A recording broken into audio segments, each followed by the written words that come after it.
दोस्तों, पेश है तू मेरे लाल का अनमोल। सेकंड पार्ट है ये।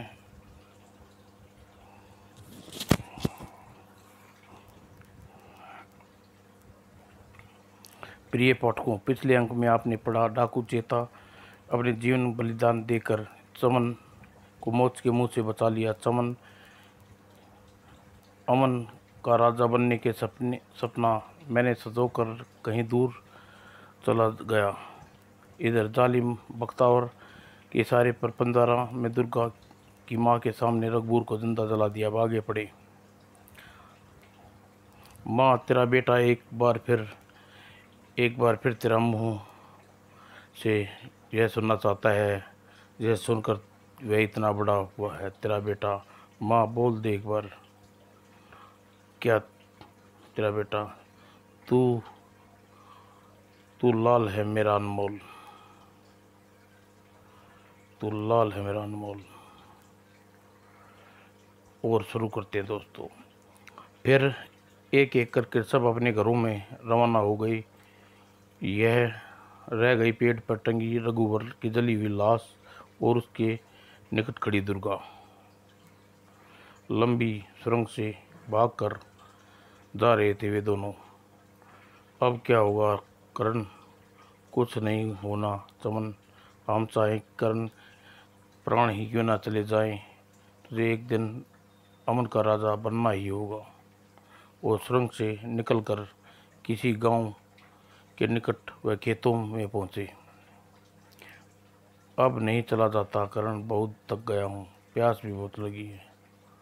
तभी जल भरा एक लोटा लिए आगे बढ़ा एक बूढ़ा। पहले अपनी प्यास बुझाओ बेटा, फिर तुझे आराम से सारी बात बताना। और पानी पी गए दोनों, मानो जन्म जन्म से प्यासे थे। वो तत्पश्चात चमन ने उस लंगड़े किसान को सारी बात बताई। ओह, तो तू भी जालिम बख्तावर के शिकार हो। एक दिन बख्तावर को स्वर्गनाश होकर रहेगा चाचा। जब मेरी टूटी टांग हुई टांग देख रहे हो, एक दिन समय लगान न चुकाने पाने पर बख्तावर के सैनिकों ने मेरी ये हालत कर दी। बख्तावर की नज़र में दूर छोटे गांव में शुरू हुआ चमन और कर्ण के कठिन परिश्रम का अभ्यास। शाबाश, बहुत अच्छा निशाना लग हो गया है तुम्हारा। लेकिन किसान चाचा, आप इतनी सारी गोलियां और रिवॉल्वर लाए कहाँ से? इन्हें मैंने बख्तावर के एक सैनिक से काफ़ी सारे रुपये देकर खरीदा है बेटे। यह सब खरीदने के लिए मैंने अपने खेत बेच दिए मेरे बच्चों, क्योंकि खेत से ज़्यादा अहम है तो हमारा मकसद। नतमस्तक हो गए दोनों। किसान के चाचा के आगे उसे हर हाल में अपना अधूरा अभ्यास पूरा करना था। किसान चाचा के पास घोड़ा था जिसमें बैठकर दोनों तूफानी गति सवारी करना सीख गए थे, करण व चमन। अरे बाप रे, यह लड़का तो तूफान है। और कई बार करण और चमन समझाने की कोशिश की। बार बार दुर्गा चाकी और रघु से अवश्य मिल ले, लेकिन नहीं, यह तब तक नहीं होगा जब तक मैं अपना सप्ताह पूरा न कर लेता। माँ से नहीं मिलूँगा। और कठिन अभ्यासों से दिन रात में जुटे रहे दोनों। चमन ने करण को सारी दुनिया से अपना किसान चाचा और छोटे से गांव में अपने कठिन अभ्यास पर विकट कर रही थी। ठीक एक साल बाद चमन, ओ चमन, कहाँ है तू? देख, तेरे लिए विज्ञान की किताबें लाया हूँ, मैं पढ़ सकूँगा। और करण ठगा सा करण रह गया।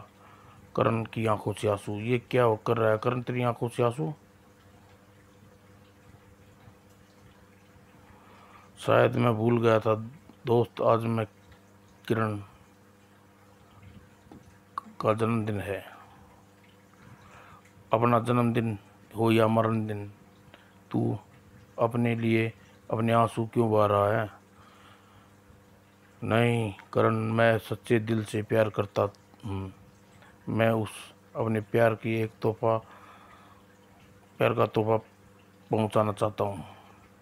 और करण के समझाने पर, बहुत कोशिश करने पर चमन कहाँ मानने वाला था। ठीक है, तू आज रात अपना तोहफा किरण तक पहुंचाना, परंतु किसान चाचा के कानो कान खबर न हो, समझा? मैंने ठीक तरह से पता लगाया है कि वो सामने कक्ष राजकुमारी किरण का है। अब देर न करो, निशाना सही लगाना। चूक गई तो तेरा और मेरे साथ मैं भी मरूंगा। और कस गया गुलेल पर चमन के हाथ और टिक गई लक्ष्य पर अर्जुन की निगाहें। और गोली की रफ्तार से लिपटा पत्थर कागज का पुर्जा खिड़की से तोड़ता हुआ फर्श पर आ गिरा। किसने फेंका यह पत्थर? और किरण की निगाहें खिड़की के बाहर उठी, परंतु चमन व करण तो कब के अपना कार्य करके पूरा करके भाग चुके थे। और किरण ने होले से कागज खोला और पढ़ा तो चीख पड़ी, पापा! चौंक पड़ी बेटी की आंखों में मंडराते खौफ का छाया देखकर। क्या बात है बेटी, डरावना कोई सपना देखा मेरी बच्ची? और तुम्हारे हाथ में यह कागज कैसा? होले से किरण ने कपता हाथे से कागज का पुर्जा अपने पिताजी को थमाया। और कागज के पुर्जे में एक एक शब्द किसी बारूद से कम न थी। एक दिन तेरी मांग में सिंदूर भरकर तुझे साबित कर दूंगा कि किरण मैं जिंदा हूँ, और तेरा पिता मुझे रोक नहीं सकेगा, क्योंकि तू मेरी है किरण। चमन सामने गधे की भांति सिर झुकाए खड़े पंजारा ने एक बार फिर घूरा बख्तावर को दाड़ा। तू तो कहता था वह चूहा मर गया, यह पत्थर कैसा? लगता है किसी हमारे साथ मजाक किया है। किसी समय उस छोकरी को खोजने के लिए पूरी कोशिश करता हूँ। कोशिश नहीं, मुझे हर हाल में चाहिए वो छोकरा। इधर उसी रात अमन का विमान किरण के लिए विदेश के लिए रवाना हो गया। चमन को किरण के पास पटकने नहीं देना चाहता बख्तावर के अंतिम निर्णय था। उधर अमन को चप्पे चप्पे पर पागलों की तरह तलाश करने निकल गए पड़े बख्तावर के सैनिक, परंतु वह बख्तावर के सैनिक चमन की हवा तक न लगी। थक हार कर बख्तावर चमन वापस खोजबीन बंद कर दी। उधर किसान चाचा की देखरेख में चमन तलवारबाजी के अभ्यास कर रहा था। उधर करण अपनी किताबों में डूबा था। बम बनाने के लिए किन कैसी चीज़ों की आवश्यकता होती है? अरे हाँ, यही था करण की पढ़ाई करने का मुख्य उद्देश्य। कई साल पर साल बीतते चले गए। अब करण चमन बड़े हो चुके थे और बख्तावर नासो नाबूद करने के लिए सपना खत्म नहीं हुआ था, बदला बदला। और एक दिन, अभी वो समय आ गया है करण, मैं अपना बचपन का सपना पूरा कर सके। कहना क्या चाहता है तू? यह देख अखबार, इसमें छपी है ठीक 1 महीने बाद किरण इंग्लैंड से अपनी पढ़ाई करके वापस लौट रही है। सुनकर अवाक रह गया करण। किंतु विदेश जाने के लिए पासपोर्ट वीज़ा बनाना पड़ता है और काफ़ी धन की कमी आवश्यकता होती है। धन की चिंता मत करो करण, हम अपना घर परिवार भी बेच देंगे, बस तू अपना पासपोर्ट और वीज़ा की फिक्र करो। और हम जाली नाम से पासपोर्ट में वीज़ा बनवाएंगे। और अब मुख्य सवाल यह है कि शाही विमान में बम से उड़ाने के लिए विस्फोट वगैरह कहाँ से लाएं? उसका इल्ज़ाम मैंने कर लिया है करण। और दूर से चली आ रही वो 2 डब्बों की स्पेशल गाड़ी पर लगी थी चमन की निगाह। जो जो गाड़ी के पास आती जा रही थी, चमन के जबड़े कसते चले जा रहे थे।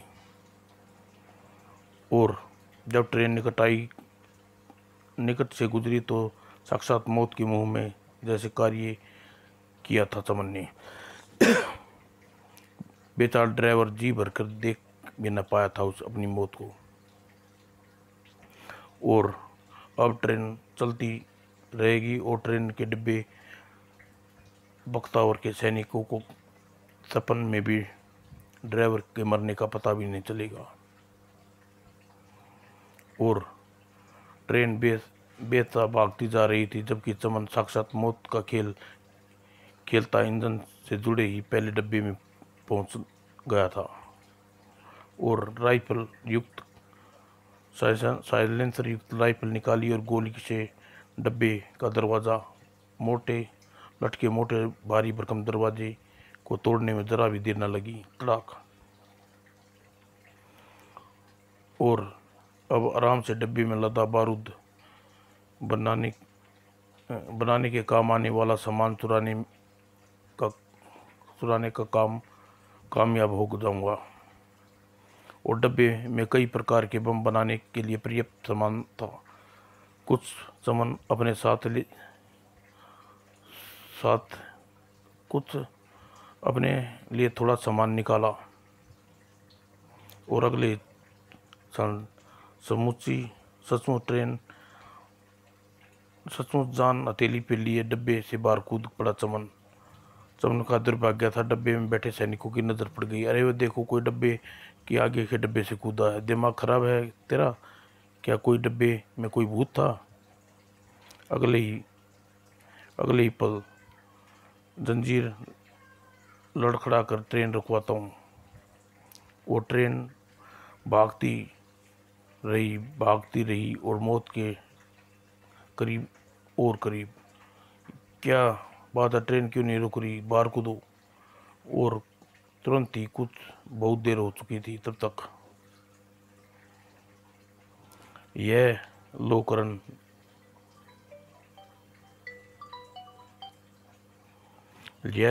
तेरा सामान इसे बख्तावर के सेना में बारूद ले आया हूँ। लेकिन तुमने यह खतरनाक कार्य को अंजाम कैसे दिया? अपनी योजना को पूरा करने के लिए मैं पिछले 1 महीने से उस ट्रेन के बराबर नज़र रख रहा था जो सप्ताह में 2 बार लाइन से गुजरती है। धीरे धीरे मैंने पता लगा लिया, ट्रेन में बारूद वगैरह लेकर सैनिक छावनी में जाती है। लेकिन बाकी बातें का पता लगाकर पहले पटड़ी पर लकड़ी के बड़े बड़े गट्ठे मार्ग विरुद्ध कर दिया और फिर करीब 2 किलोमीटर पहले ही ट्रेन में बारूद चुराकर डब्बे ट्रेन से कूद गया। चमन की सारी बात सुनकर हड़बड़ा कर रह गया करण। कक्ष में लंबी खामोशी को तोड़ा चमन ने। तू बता, अब बारूद के बम तैयार कर कैसे इंग्लैंड के लिए रवाना और राजकुमारी किरण को शाही विमान में बम फिट करेगा? मैं स्वयं बम इंग्लैंड नहीं ले जाऊंगा। मैं एक पावरफुल माइक्रो बम तैयार करके उसे चुपचाप पायलट के कपड़ों में छुपाकर इंग्लैंड तक पहुंचाऊंगा। लेकिन पायलट को कोई चेक करेगा नहीं करेगा? फिर इंग्लैंड से वापसी के दौरान बम किरण के परस में डाल दूंगा और विमान को उड़ाने भरने से पहले किसी तरह किरण के परस में वह बम निकाल कर विमान के बाथरूम में फिट कर दूंगा।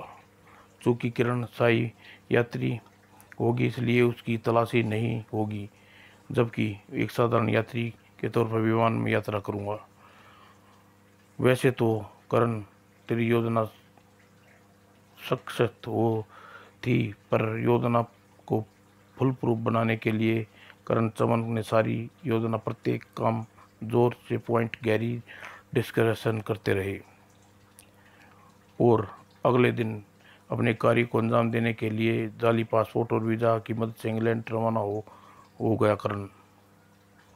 और चमन ने राजा बनने का अहम वक्त आ गया था।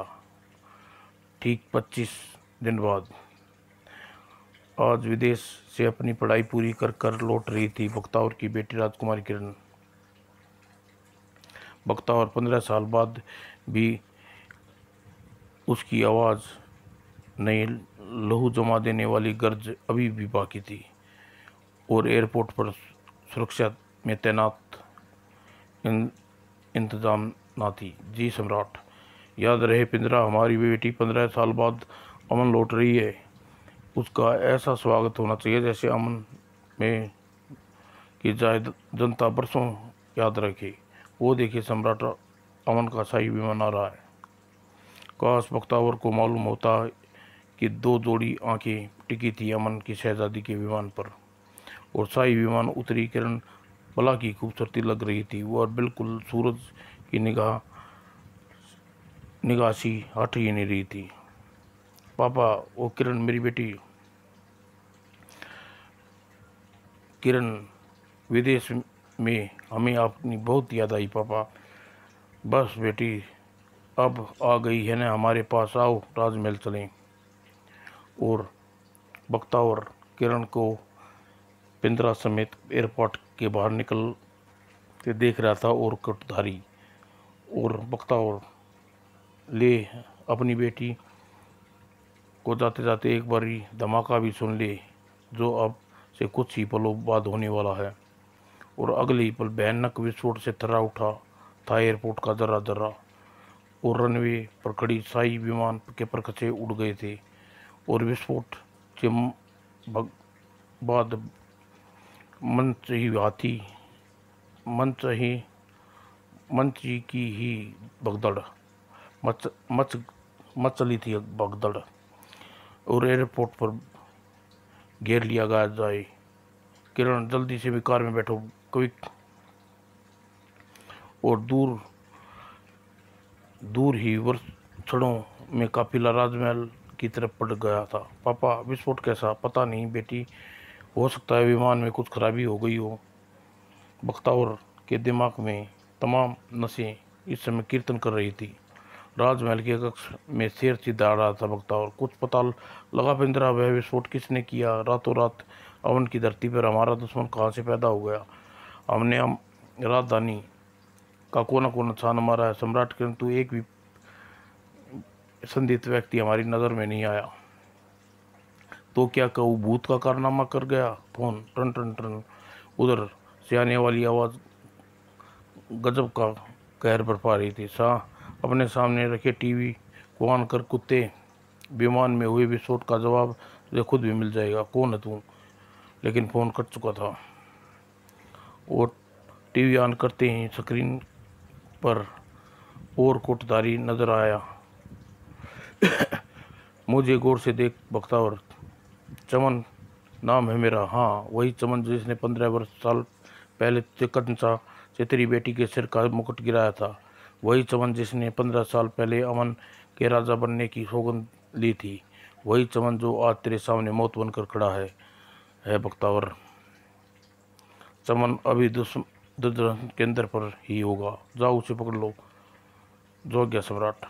और उधर चमन का कहना जारी था, आज 15 साल बाद तेरी बेटी विमान की धज्जियां उड़ाकर मैंने यह साबित कर दिया है, चमन अभी मरा नहीं है और नहीं मरा है उसका ख्वाब। जैसे ही वे 15 साल से अपने आंसू पिला पिला कर जिंदा रखे हुए है, याद रख बख्तावर, वो चमन तेरी शाही विमान की उड़ा सकता है, वह दुर्घटना के अंदर पर कब्जा कर सकता है, वह कुछ भी कर सकता है, कुछ भी। और पंजारा के नेत्रों में धीरे धीरे दुर्बीन केंद्र पर बढ़ती जा रही थी शक्ति सेना। और अभी इसी इमारत में मौजूद होगा और तेरा दावा बोल दो, भागने ना पाए।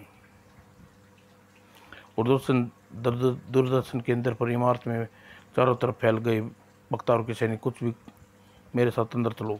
और मशीन गनों से कस गए चुके थे सैनिकों के हाथ और तेज दूर शख्स को पकड़ने के लिए रीति व चमन। और किसी चीते की भांति अंदर प्रवेश कर गई। अब चमन का पिंजरा से गिरफ्त से नहीं बच सकता, परंतु अंदर का दृश्य देखकर सांप सूंघ गया। ओह, यहाँ तो कोई नहीं है, धोखा। और चमन को हमें धोखा दे दिया। आपने पहले ही अपनी आवाज़ मेरे चेहरा वीडियो कैसेट में टैप कर रखा था, वीसीआर पर लगा दिया। हम यही सोचते रहे। चमन न्यूज़ केंद्र में से बोल रहा है।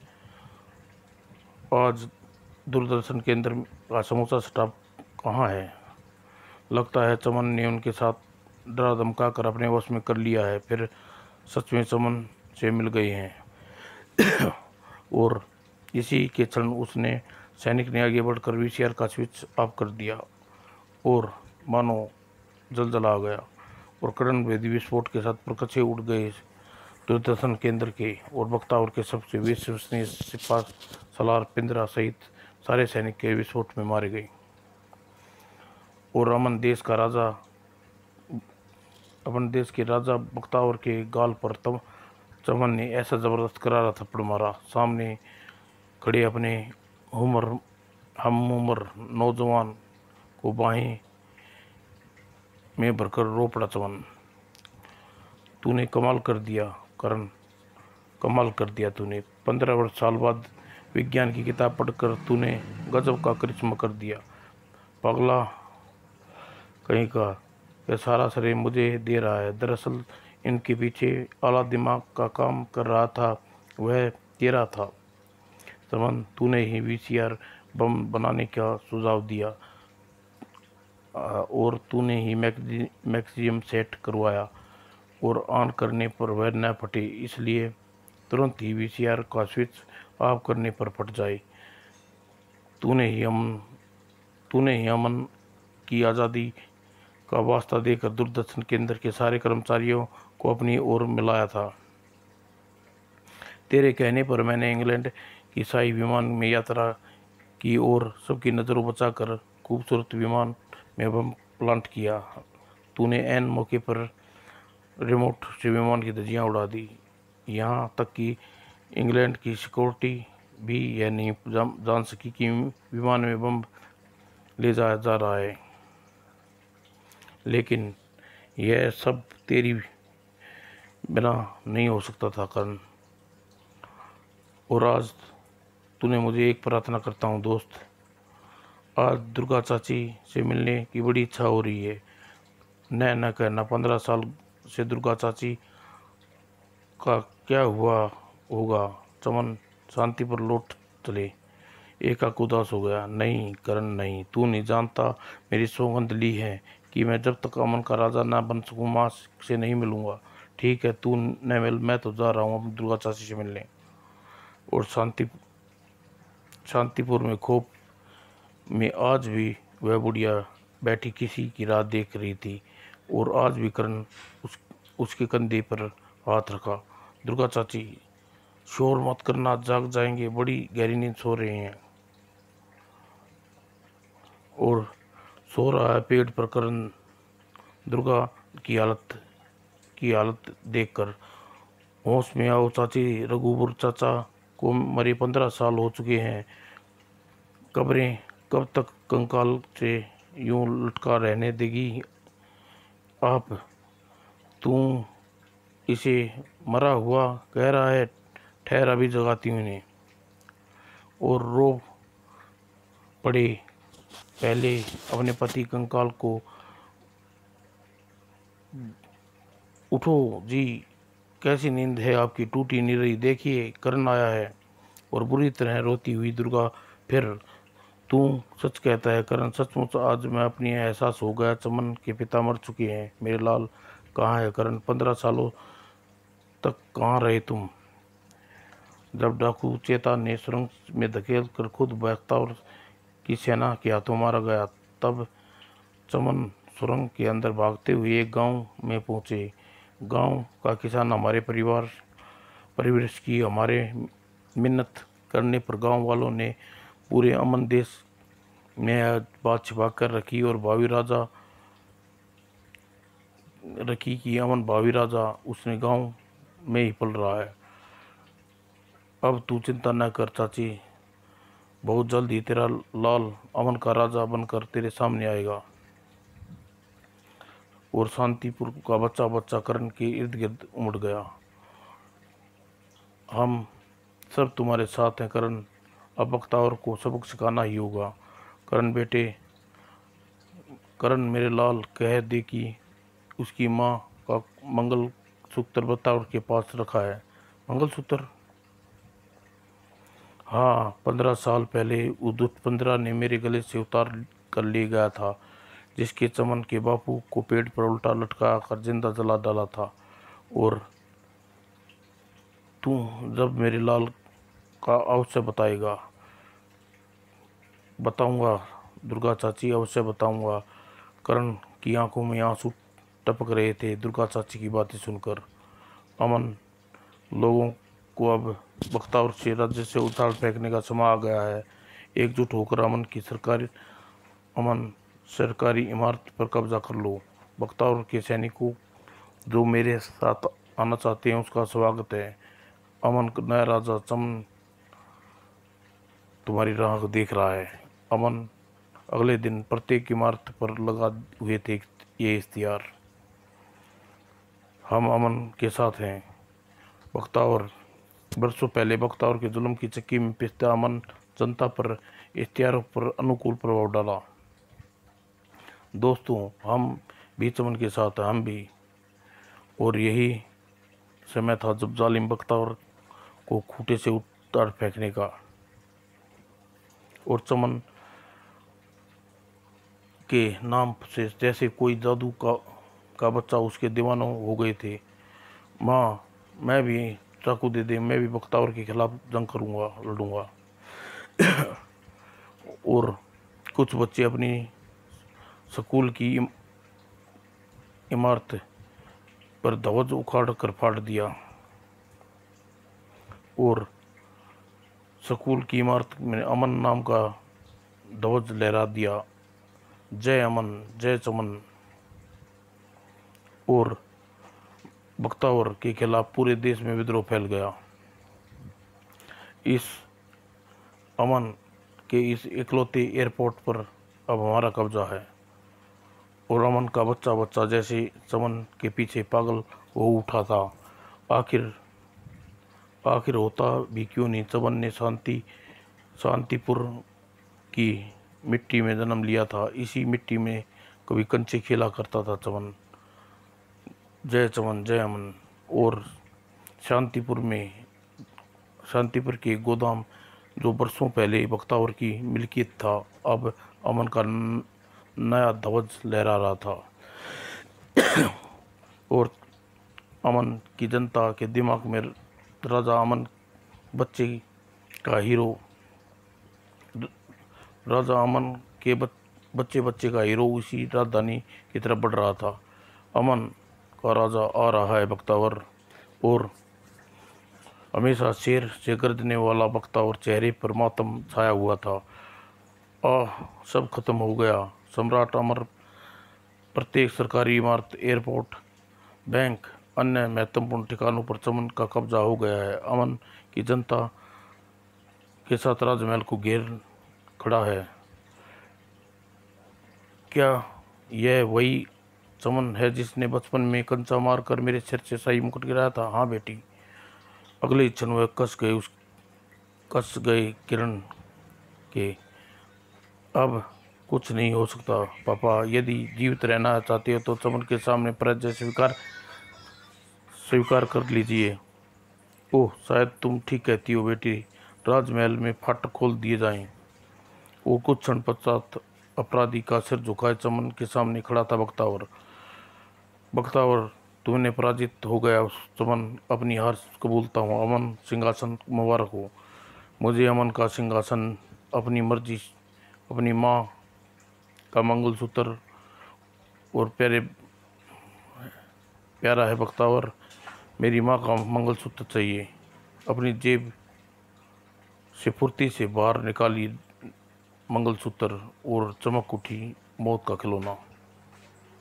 हा हा हा हा। क्यों? यह मौका अपनी माँ को मंगलसूत्र, जेब में बिजली की फुर्ती से बाहर हाथ में चमक उठी थी मौत का खिलौना। यह धोखा है बख्तावर। मैं कहता हूँ अब भी समय संभल जा। लेकिन बख्तावर जैसे पागल हो गया था। नहीं चमन, मेरी तरफ न बढ़ना। अपनी माँ के मंगलसूत्र को कभी नहीं पा सकेगा तू। और अगले ही क्षण किरण को लेकर घोड़े पर जंप लाता हुआ बख्तावर को रोकने के लिए आगे बढ़ा रहे चमन के सैनिक। खबरदार कोई उसकी तरफ न बढ़े, जाने दो दिया जाए। और अगले ही पल धूल का गुब्बारा उड़ता जा रहा था बख्तावर। अब क्या होगा चमन? अगले ही क्षण सेना की टुकड़ी लिए करण समेत उसी दिशा में जा रहा था चमन जिधर बख्तावर किरण को लेकर गया था। चिंता की कोई आवश्यकता नहीं है किरण, मैं जानता हूँ वह घोड़ा बख्तावर किरण को लेकर कहाँ जाएगा। मेरे पीछे आओ। और अचानक किरण रुक गया। वह अशोक के साथ चौंक गया बख्तावर। यह घोड़ा आगे क्यों नहीं बढ़ता? क्योंकि यह इस गरीब किसान का घोड़ा है जिसने अमन के राजा को 15 साल तक अपनी कुटिया में पाला है। इस घोड़े को तुम्हें अपनी मौत के करीब पहुंचा दिया बख्तावर। देख सामने वो धूल का गुब्बारा उड़ाते अमन का राजा चमन तुम्हारे अंतिम हिसाब चुकता करने के लिए आ रहा है। बख्तावर भागना चाहा परंतु चारों ओर किसान हथियार लिए खड़े हुए थे। मुझे माफ कर दो, मंगलसूत्र लो, मुझे बचा लो अपने। नहीं चमन, तुम्हें अपने पापों की सजा, प्राणों की भीख मांगते हैं। मुझे माफ कर दो।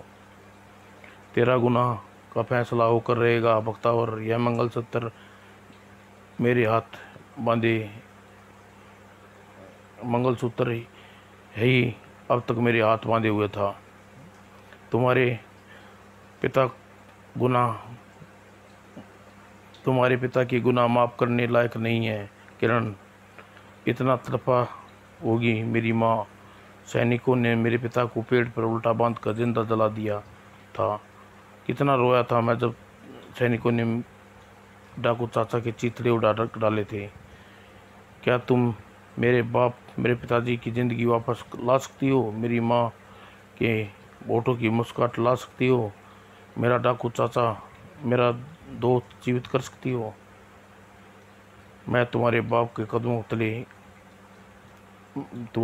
कदमों तले अमन की जनता को वर्षों तक कुचली रही है। अमन के गरीब गरीब बच्चे तनसूख के आंसू रोते रहे हैं। बख्तावर उन बच्चों के आंसू को पहुंच सकता है।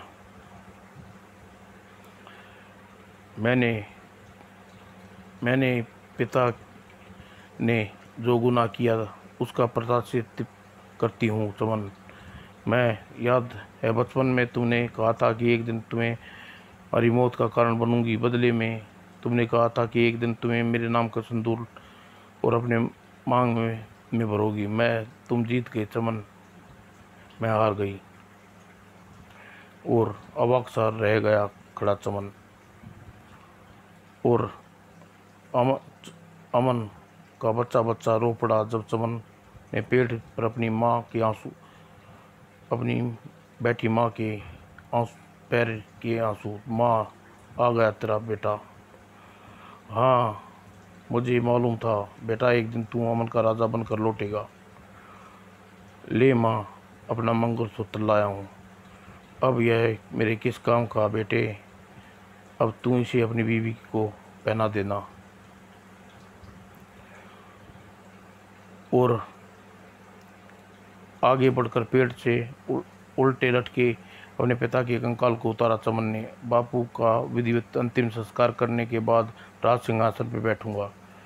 और सूर्य की डूबती किरणों के साथ ही चिता की धीरे धीरे ठंडी हो गई। माँ बेटे, अमन की राजधानी में तुम्हारा इंतजार कर रही है। राज सिंहासन पर पहुंचकर उसे पवित्र कर दो। और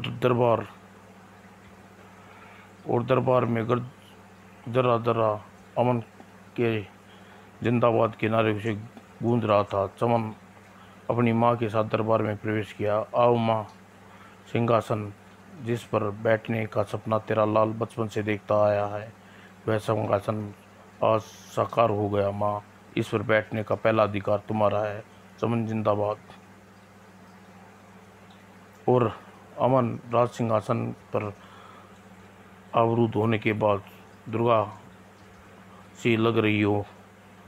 देखो माँ, साक्षात राजमाता लग रही हो।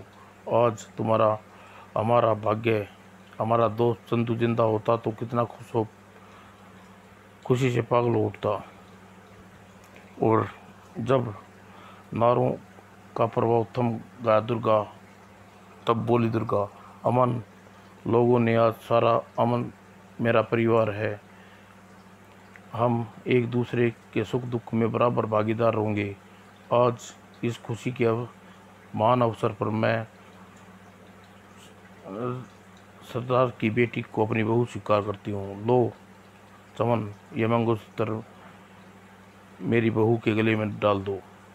और मंगलसूत्र लिए करण नदी पहुँच गया चमन। और यही वो क्षण था जब बाज की भांति सैनिक पर धक्का देकर राइफल पर झपटा बख्तावर। नहीं चमन, तू मेरे जीते जी मेरी बेटी के मंगलसूत्र नहीं पहना सकता, नहीं पहना सकता। यह और दनादन गोलियां दनादनाता चला गया, किंतु चमन की बगल की ढाल बनकर सामने खड़ी हुई दुर्गा, जिसने सारी गोलियां अपनी छाती पर उठ ली। और उसी क्षण चंदन ने अपनी कमर में लटक रही रिवॉल्वर को बिजली की झपटी थी। और अगले ही पल और चमन समझ पाता इससे पहले ही सीने में उतारती चली गई किरण गोली, सारी गोलियां थाएं थाएं, और लहूलुहान जमीन पर गिरा बख्तावर फिर कभी ना उठने पाया। अगर तुम्हें अच्छे शासन न बन सके तो अपनी बेटी के खातिर अच्छे बाप तो बनकर दिखा सकते थे पापा। माँ देख कर माँ देख करण, माँ पहुंच गया। दुर्गा चाची, पागल कहीं का, रोता है क्यों है? आज खुशी का दिन है। अमन राजा बन गया, देख सिंहासन की रक्षा करना अब खड़ा क्या है। बहू को मंगलसूत्र नहीं डालेगा। और चमन ने कांपते हाथों से किरण को मंगलसूत्र पहना दिया। और दुर्गा असीम संतोष की भाव थी। अब सब ठीक हो गया। बचपन में उसने पूछा करता था, चमन तू मेरे लिए क्या है, तो मैं आज बताती हूँ। तू मेरे लिए दुनिया का सबसे अनमोल हीरा है मेरे लाल, मेरा अनमोल हीरा है तू माँ। और इस दुनिया से दूर जा रही हूँ। दुर्गा किरण के कंधे पर पटक पड़ा चमन। और करण समझ नहीं पाता वह चमन राजा बनने की खुशी बनाए या दुर्गा चाची की मौत का गम। समाप्त दोस्तों।